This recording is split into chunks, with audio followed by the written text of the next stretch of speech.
Shalom, saya Sailan.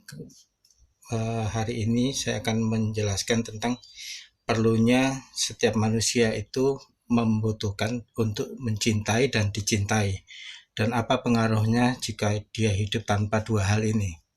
Sekali lagi saya akan menceritakan kehidupan di panti karena ini sangat berhubungan dengan hal itu.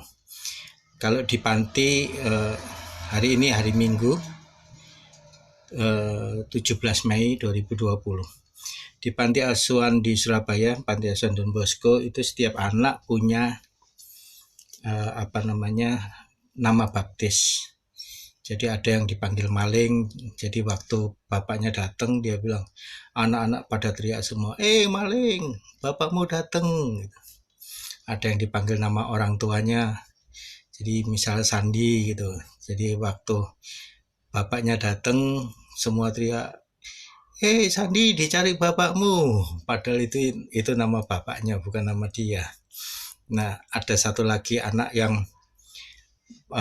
baru di situ. Waktu datang, dia malam-malam itu mau ke buang air besar, tapi nggak tahu tempatnya. Jadi dia malu. Dia bukan malu, dia takut karena asrama itu besar sekali kan.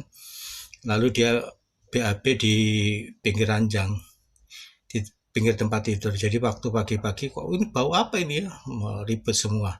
Ternyata bau nya dia itu di pinggir ranjang. Nah, menurut teman-teman sih itu bentuknya kayak Candi Borobudur. Jadi sejak saat itu dia punya nama baptis Candi Borobudur. Jadi sampai dia lulus SD dipanggilnya Borobudur sesuai dengan peristiwa itu. Nah, di situ juga ada anak-anak yang aneh-aneh sih. Jadi ada yang kalau tidur itu goyang terus. Nah, itu kan bed yang dari terpal itu kan ranjangnya bunyi semua, kreat kreat kreat kreat gitu. Jadi dia bilang, nanti kalau aku gitu kamu pukul ya. Wah, kebetulan. Jadi begitu dia kreat kreat kreat, wah kita antam aja. Wah, aduh gitu. Jadi dia merasa kesakitan ya. Itulah apa cerita-cerita lucu. Ada juga anak yang badannya besar sekali, tapi otaknya kurang 1 on, mungkin setengah on lah. Jadi malam-malam itu anak-anak pakai selimut, jadi hanya tinggal matanya aja, lalu dia dibangunin. Namanya Jenggo, dipanggil Jenggo, dia nama baptisnya. Jenggo, Jenggo, bangun Jenggo. Nah, dia lihat ada anak-anak lompat-lompat gitu, dia teriak, wah, itu dikira setan kan, dia takut sekali. Lalu kita langsung kembali ke tempat tidur, pura-pura tidur. Suster dengar teriakannya, keluar dari kamar, lalu si Jenggo itu ditempelin sama suster. Kasihan sekali dikodain anak-anak. Lalu besoknya ada yang bawa kacoa dimasukin di celananya, dia teriak lagi. Aduh, kasihan juga sebetulnya, dikerjain bener-bener. Nah, satu hal yang pasti di asrama itu, kami sangat miskin, tetapi kami selalu bahagia. Selalu bahagia. Di situ kami tidak mengenal adanya ras. Jadi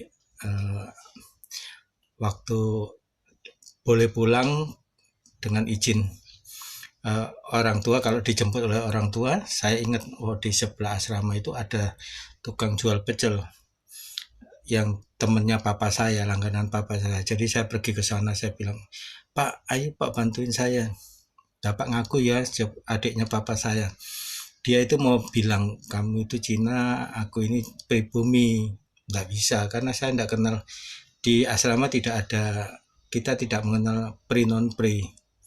Jadi waktu saya paksa-paksa, dia terpaksa mau. Lalu dia menghadap ke suster. Dia diajak omong dengan suster. Karena suster juga langsung tahu itu bukan adik bapak saya. Jadi dia diajak omong-omong, nggak tahu. Setelah itu saya diperbolehkan pulang. Oke. Di asrama itu banyak sekali cerita-cerita. Misalkan begini, ada satu anak yang ditemukan di tong sampah. Anak ini kemudian dipelihara di panti, dia menjadi tumbuh badannya besar sekali, kuat. Tidak ada orang yang berani berkelahi dengan dia. Tetapi setiap tahun dia tidak pernah naik kelas.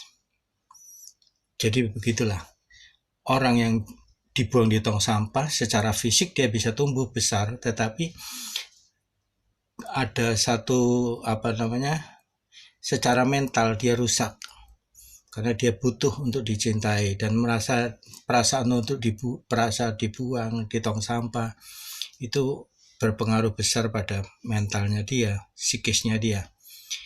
Lalu ada satu lagi anak kembar, mamanya stres berat lalu harus dirawat di rumah sakit jiwa. Pada saat mamanya dinyatakan sembuh, maka dia yang pertama kali diingat oleh mamanya adalah dua anak ini. Jadi dia pakai baju sebagus mungkin, dia pakai lipstik, dia pakai pokoknya dia ingin tampil secantik mungkin. Lalu dia pergi ke panti. Di panti itu semua anak lari, ada orang gila. Jadi ya orang gila baru sembuh lalu pakai lipstik ya cemong-cemong kemana-mana, masih kelihatan lah kalau dia baru sembuh. Dan anak dua ini sembunyi di belakang suster. Jadi jubahnya suster, dia sambil memegang jubahnya suster, dua anak ini bilang, suster takut suster, itu mamamu. Suster bilang, enggak tuh suster, saya enggak mau. Lalu ibu ini kemudian pulang sambil menangis. Beberapa hari kemudian dia kembali lagi ke rumah sakit jiwa. Jadi no one can hurt us like the one we love. Tidak ada satu orang pun yang bisa melukai seperti kita melukai, seperti orang yang kita cintai. Itu orang yang sangat kita cintai, pada saat dia melukai kita itu sesuatu luka yang sangat besar. Dan itu dialami oleh ibu ini, bagaimana dia merasa dilukai oleh anaknya sendiri, kemudian dia kembali lagi masuk, harus dirawat di rumah sakit jiwa. Walaupun bisa dimaklumi, anak-anak kecil ini masih belum bisa memahami bahwa itu ibunya. Nah, saudara sekalian, kita hidup ini membutuhkan mencintai dan dicintai. Jika itu tidak kita lakukan, maka akan secara psikis akan mempengaruhi kerusakan rohani kita sangat besar, kerusakan jiwa kita sangat besar. Kita lihat apa yang dialami oleh anak-anak di panti, bahwa jarang sekali anak-anak panti itu bisa sukses. Mungkin ada, tetapi jarang sekali. Kenapa? Pertama, kesuksesan anak itu sangat dipengaruhi oleh doa orang tuanya. Jadi pada saat dia tidak merasakan dukungan dari orang tua, maka sifat anehnya itu alam bawah sadar, luka batinnya itu sangat mempengaruhi kehidupan dia, sehingga seringkali dia ditolak di mana-mana. Bukan karena dia jahat, pada dasarnya dia baik, tetapi luka batin itu membuat dia menjadi orang aneh, difficult person, sehingga dia ditolak di mana-mana. Jadi seringkali sulit sekali untuk orang yang keluar dari panti untuk bisa sukses. Saya pun mengalami kesulitan yang luar biasa untuk bisa bekerja. Saya lulus dari 2 universitas, tetapi saya kuliah di 2 universitas, tetapi saya sampai jual ayam di pasar karena tidak ada orang yang mau menerima saya bekerja. Saya